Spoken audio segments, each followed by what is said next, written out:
Was that last one recording? Sure was. Okay, good. Yeah, which one do you prefer? Oasis or Blur? Blur. What? Oasis, I mean Oasis. To find 50 better tunes than this, I think you can do it. Starts with E minor, Chief. No, it's not. It's in G. Well, I should know. I wrote it. What do you want to hear? Oasis. The next tune in the list is number 6. Straight from the album, it's Bring It On Down. This is possibly, in my opinion, the most underrated Oasis song.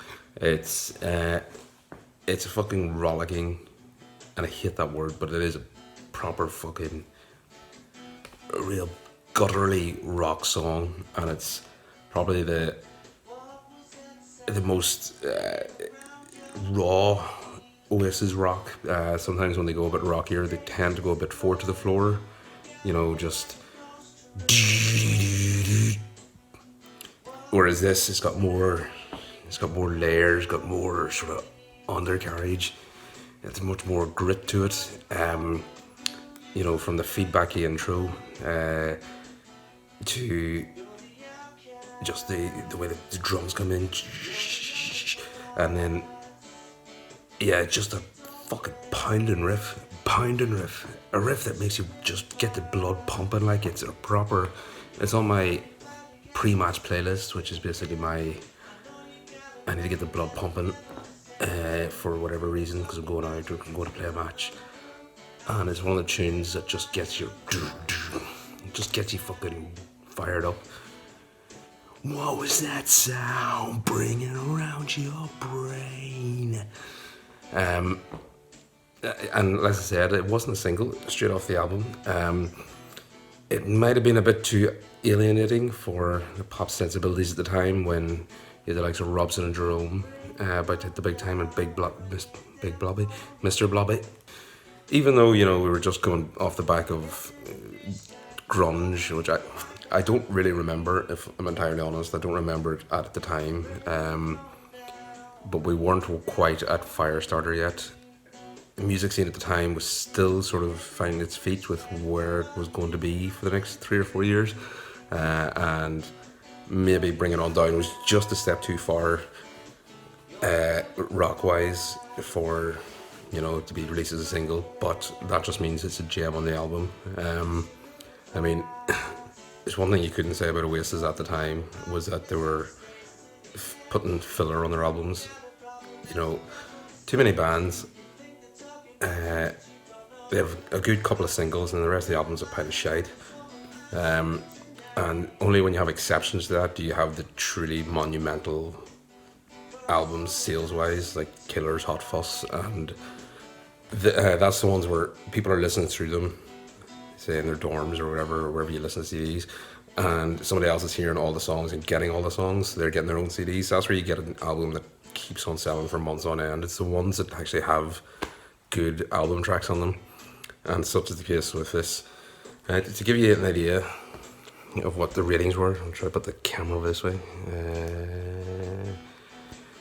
Up there. Yeah, Manchester Evening News 34. I mean, that's 34th best Oasis song. I mean, I would put it a bit higher than that. NME put it at 11, which I feel is a bit more like it. Snark didn't even fucking rate it.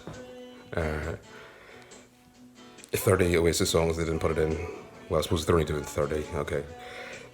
And then the ranked list give it 36. So, as I said, I feel it's a bit underrated. I feel the NME list is actually a bit more accurate as to where this is in the Oasis canon. You know, if you play this to a bunch of diehard Oasis fans and you will fill the floor. Other news, well, Liam has put out another call for Oasis reunion on the back of the NHS clap along, which, you know, with noble effort. He says he'll do it with or without Noel. I think we know what that's going to be.